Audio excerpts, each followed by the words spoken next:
Hello बच्चों, चलिए प्रश्न को पढ़ते हैं। प्रश्न में है अभिकथन। सूक्ष्म जीवों द्वारा नाइट्रोजन का अमोनिया में अपचयन नाइट्रीकरण कहलाता है। तो इसका तर्क है स्वतंत्र जीवी नाइट्रोजन स्थिरीकरण करने वाले अवायवीय सूक्ष्म जीवों के उदाहरण है एजोटोबैक्टर एवं बिजरैंकिया। तो इस प्रश्न की मुख्य अवधारणा है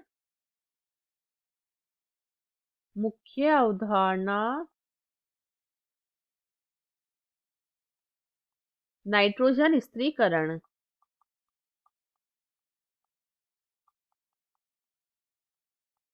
नाइट्रोजन स्थिरीकरण इस क्रिया में क्या होता है, जो वायुमंडलीय नाइट्रोजन होती है उसको अमोनिया में परिवर्तित किया जाता है। क्योंकि हमारे पादप सीधे वायुमंडलीय नाइट्रोजन को लेने में असमर्थ होते हैं, इस वजह से उसको नाइट्रोजन युक्त यौगिकों में परिवर्तित किया जाता है, फिर मृदा से इनको ग्रहण किया जाता है। तो इसमें जो दे रखा है हमारा अभिकथन के अनुसार क्या है, सूक्ष्म जीव द्वारा नाइट्रोजन का अमोनिया में अपचयन नाइट्रीकरण कहलाता है। तो ये सही है। तो जो सूक्ष्म जीव होते हैं वो क्या करते हैं, सूक्ष्म जीव नाइट्रोजन को क्या करते हैं, अमोनिया में अपचयित करते हैं। तो ये क्रिया नाइट्रीकरण कहलाती है। तो ये हमारा सही है। अब हमारा तर्क है जो नाइट्रोजन स्वतंत्र स्वतंत्र नाइट्रोजन स्थिरीकरण करने वाले जो बैक्टीरिया होते हैं, नाइट्रोजन स्थिरीकरण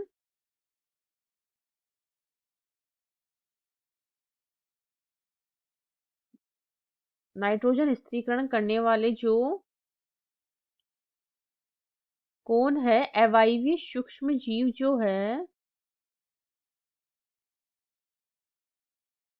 अवायवीय सूक्ष्म जीव जैसे जो बैक्टीरिया है वो कौन कौन से हैं, तो वो हो जाएंगे अवायवीय वाले। तो इसको एनॉक्सी भी बोलते हैं। तो वो है रोडो स्पाइरी स्पाइरिलम स्पाइरियम। तो ये हो गया हमारा अवायवीय जो बैक्टीरिया होता है वो।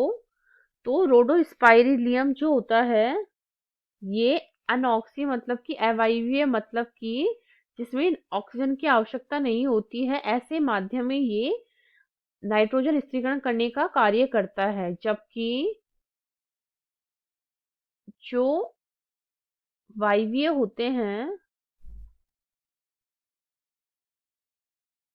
वायवीय सूक्ष्म जीव होते हैं वो क्या करते हैं, वो कौन कौन से होते हैं, वो होते हैं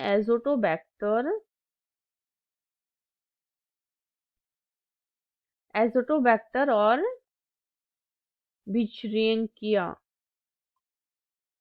ये दोनों जीवाणु वायवीय सूक्ष्म जीव होते हैं। तो हमारे प्रश्न में जो अभिकथन है वो तो सही हो जाएगा तथा जो तर्क है वो गलत हो जाएगा। क्योंकि जो वायवीय होते हैं वो होते हैं एजोटोबैक्टर और बिचरैंकिया बैक्टीरिया, जबकि हमारे प्रश्न में इनको अवायवीय बताया गया है, तो वो गलत हो जाएगा। आशा करती हूँ आपको इस प्रश्न का हल समझ में आया होगा। धन्यवाद।